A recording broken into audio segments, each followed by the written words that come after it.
ফ্যাসিবাদীদের প্রতিহত ও দেশে চলমান সংকট দূর করতে দ্রুত জনগণের সরকার প্রতিষ্ঠার দাবি জানিয়েছে বিএনপি।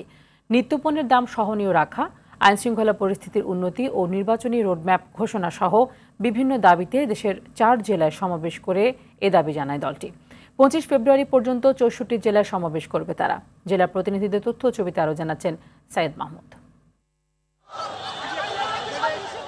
ফ্যাসিবাদ বিরোধী স্লোগানে মুখরিত রাজপথ। নিত্যপণ্যের দাম সহনীয় রাখা, আইন শৃঙ্খলা পরিস্থিতির উন্নয়ন ও দ্রুত নির্বাচনী রোডম্যাপ ঘোষণার দাবি সুনামগঞ্জ, সিরাজগঞ্জ, লালমনিরহাট ও খুলনার বিএনপি নেতাকর্মীদের কণ্ঠে।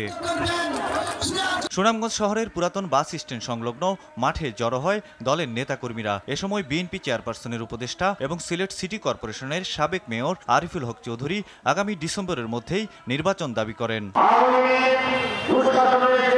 সিরাজগঞ্জ শহরের ইসলামিয়া সরকারি কলেজ মাঠে দলের স্থায়ী কমিটির সদস্য নজরুল ইসলাম খান বলেন, বিএনপি দেশের ক্রান্তিকালে বারবার জনগণকে পথ দেখিয়েছে।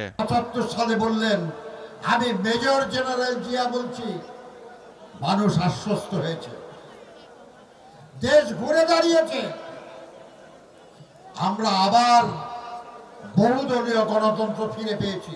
খুলনার সমাবেশে স্থায়ী কমিটির সদস্য মেজর অবসরপ্রাপ্ত হাফিজ উদ্দিন আহমেদ বর্তমান সরকারের সমালোচনা করে বলেন, ফ্যাসিবাদীদের প্রতিহত ও চলমান সংকট দূর করতে দ্রুত জনগণের ক্ষমতায়ন নিশ্চিত করতে হবে। দলের নেতাকর্মীরাও একই মন্ত্রে উজ্জীবিত। এই সরকারের আমলে আমাদের তেলের দাম, আমরা তেল খাইতে পারতেছি না। নির্বাচন দিয়ে সুন্দর একটা সরকার গঠন করে দেওয়া হোক। লালমনিরহাট রেলওয়ে মুক্ত মঞ্চের সমাবেশে বক্তব্য রাখেন স্থায়ী কমিটির আরেক সদস্য গয়েশ্বর চন্দ্র রায়। এখানে ভোট চান, এই ভোট চাওয়ার জন্য কি করতে হবে সেটা আপনাদেরই করতে হবে। আপনাদের সাথে আলাপ করে পরবর্তী কর্মসূচি নিয়ে আপনাদের। সৈয়দ মাহমুদ, RTV।